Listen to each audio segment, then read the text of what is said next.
In my eyes, I believe I'm leaving my members better off than before they talk to me, but why am I doing something so horrible in your eyes? Today we are reacting to Dave Ramsey argues with a whole life insurance agent. My name is Kevin Pura. I am a certified financial planner. I'm not claiming to know everything about finance, but I may be able to add in a few snippets of advice in this video. Let's go. My name's Elliot. I graduated from a top 20, business school in college. After college, I sold triple net investment sales for about 2 years. And then for the last year, I've been a whole life agent that, in Louisville, we partner with many different working class companies. For discussion purposes, the average American retires with about $5,000 in their bank account. I don't like stats like these, oh, we retire with X amount of money in our bank account, because it's going to depend on how you quantify what a retiree is. And then also are using the mean, the median. Usually when someone gives you that type of stat, it usually means they're about to sell you on something. Personally, I tell my friends and family, to cash out their whole life policies. And the way I pitch whole life, it's not necessarily as an investment vehicle, but more so as a savings or a savings account, but simply as insurance that accumulates cash value and a paid up coverage over time. In my eyes, I believe I'm leaving my members better off than before they talk to me, but why am I doing something so horrible in your eyes? Well, because the product is crap, not because you're a bad guy, but the product that you're selling, you're trying to do a good thing, Elliot, and thank you for doing that. And I appreciate your heart. But basically, I love how Dave tackled this question. He didn't go in it, all angry, calling the guy a scammer or a fraud.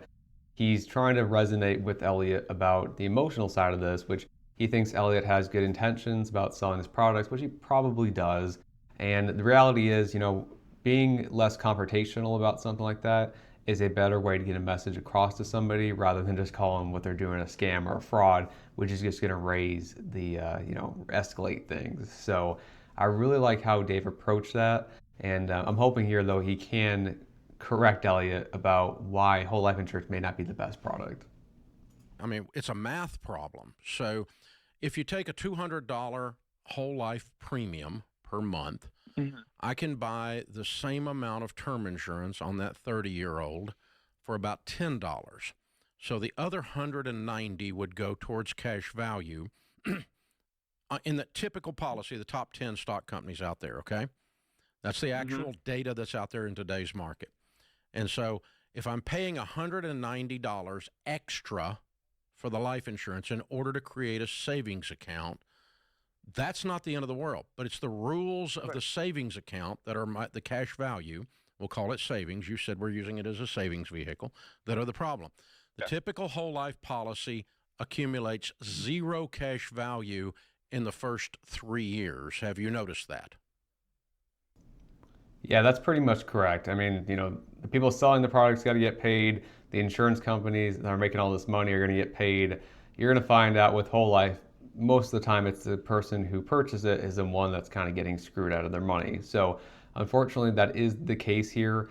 And we'll let Dave keep explaining kind of how this works. And I'm going to put some prompts on the screen to explain what some of these terms are, because if you're new to this, you have probably no idea what is even being said at this point. And even sometimes I have parts where I'm like, I'm not sure what this insurance agent is talking about, because a lot of times they use complex terms and sort of muddy the waters. That way they're, as I say, the devil's in the details, and that's usually the case with these type of products.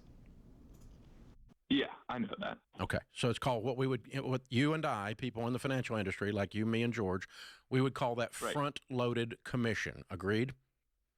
Yes. So I have a savings account that I'm putting $190 in my example in per month, and the first 3 years I get zero. It 100% goes to the bank, goes to the life insurance company. Yes.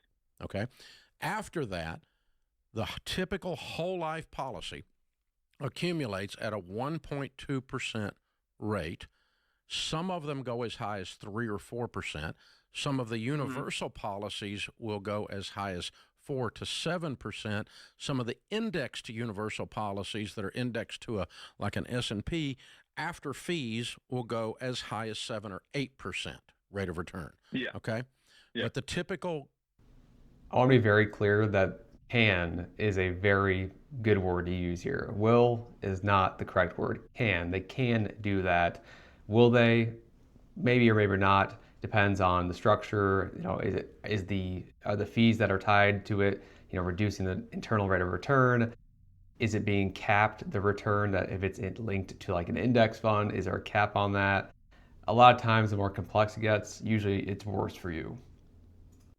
Basic whole life policy, not a universal policy, is accumulating at under 2%. So I have a savings account that for the first 3 years I put money in it. They keep my money. After that, when I finally start saving, it accumulates at 1 to 2%. And here's the thing. Okay, now what would be, you say, Elliot, in your case, the typical size face value of policy that you sell is? What's a normal policy for you? It's going to vary from someone who's 18 to, 70. Okay, right? so, but I mean, you're out there selling. Who's your typical customer? Let's say you had a 30-year-old.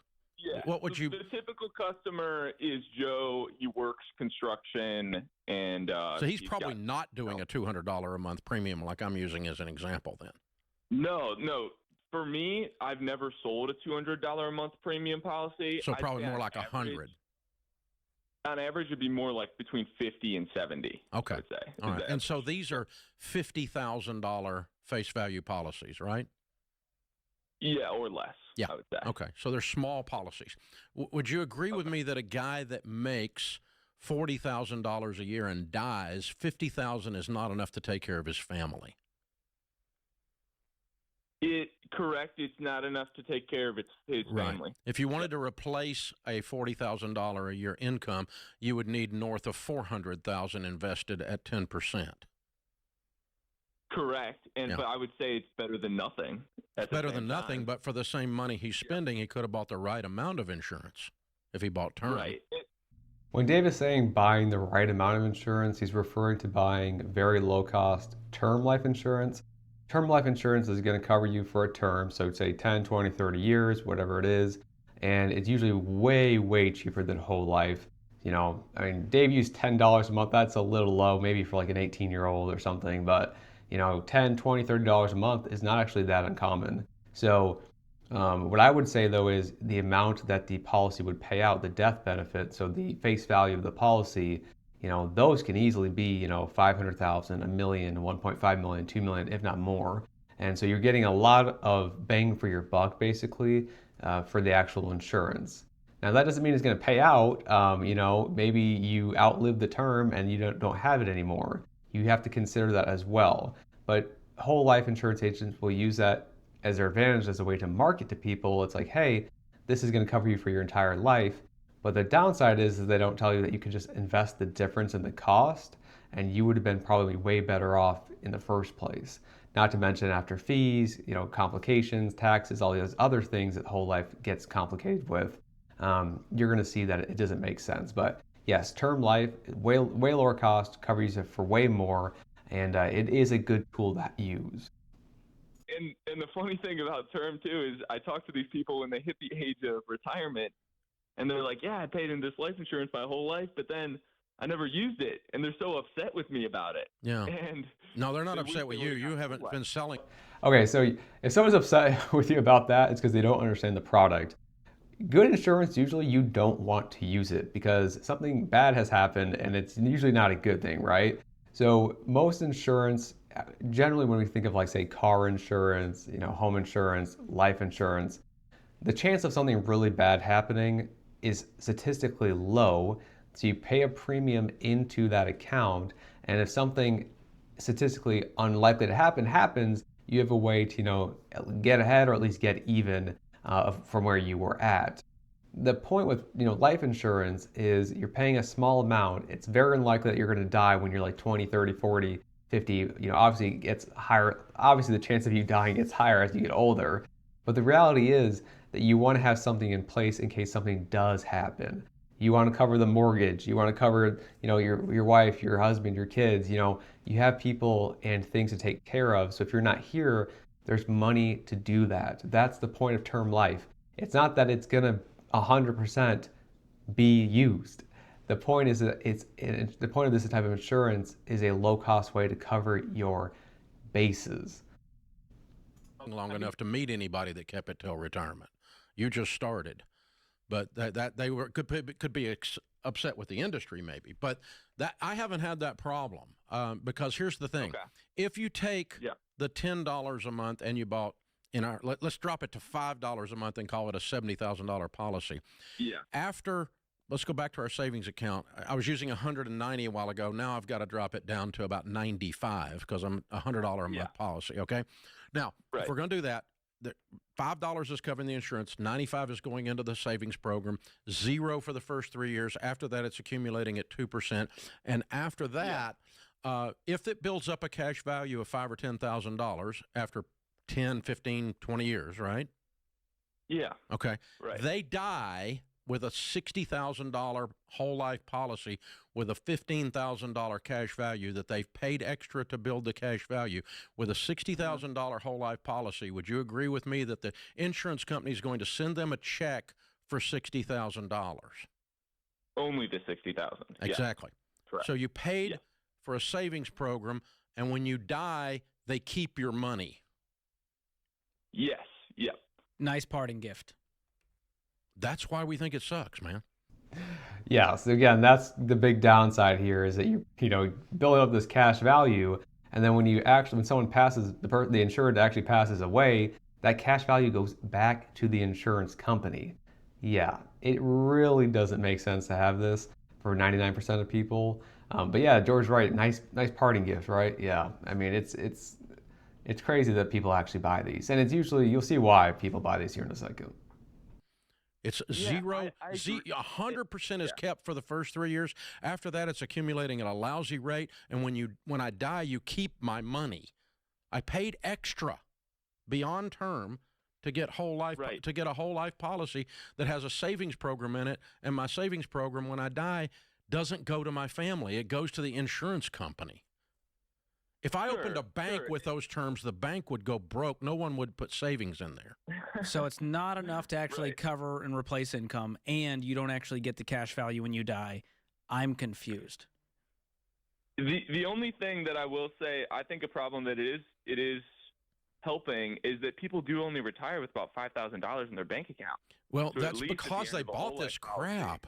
They didn't have any money to invest because they gave it to you. If you put the $95 in a Roth IRA, they would retire millionaires. Yeah, but I don't think I'm putting a policy in place where it's okay.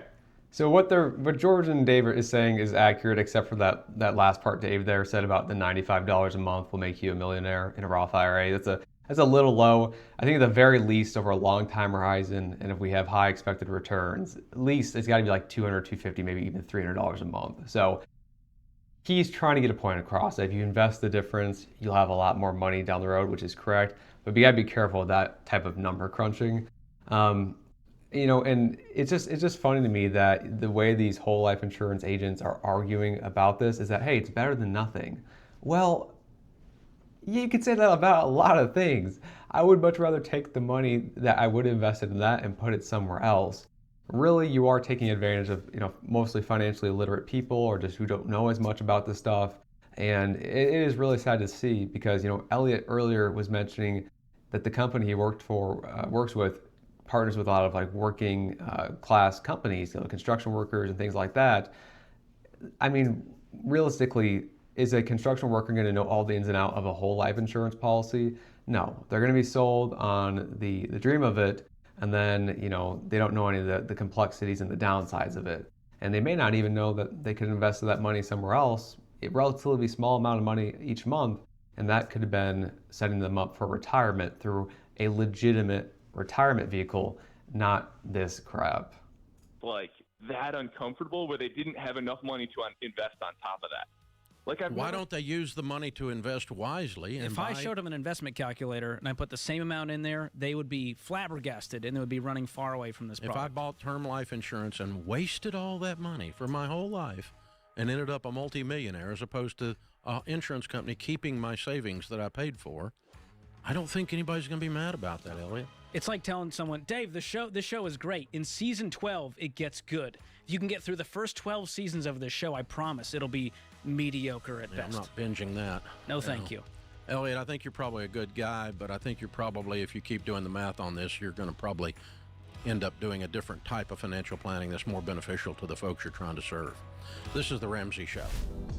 Yeah, I mean, that is accurate. Elliot, if you're out there, I would say you probably got swindled by some type of life insurance company like Northwestern Mutual or some other company who targets young folks just outside of college and makes them sell, these crappy policies to their friends and family. Don't do that. If you want to help people with financial planning, become a registered investment advisor, become a CFP, work for, a fee-only firm. This is true financial planning that takes the whole picture and helps people with their finances as fiduciaries, not selling crappy insurance products to people. Again, I think he's got his head in the right place. I think he's just, these people are targeted for a reason. So especially outside of college, I want to be part of the finance industry. A lot of sharks out there, guys. You got to be careful. But yeah, I guess the last thing I would say is that, when would whole life insurance work? Maybe a question you may be wondering. For 99% of people, it doesn't really work. The only case that I know of is really with estate planning. If there's a very illiquid estate where this person has a lot of wealth and, we need to cover estate taxes if they were to pass away, what do we do? That might be a possible way where whole life can make sense. But again, I'm sure you could maybe, figure another way out to do it or ladder out term insurance. You could probably figure out something other than buying one of these policies. And again, that was more of a niche, wealthy, illiquid estate type scenario. 99.99% of the people watching this will not be in that scenario. So again, good, low cost term life insurance is a very good thing to have. Do not take away from this video that that isn't a good thing, because it is, and it will protect your family. Just get it, it's low cost. And also look into disability insurance too. A lot of people sleep on disability insurance. That is also very important to have. Yeah, that's all I have for today, guys. Thank you so much for watching. Again, my name is Kevin Pira. I'm a certified financial planner, and I'll catch you in the next one.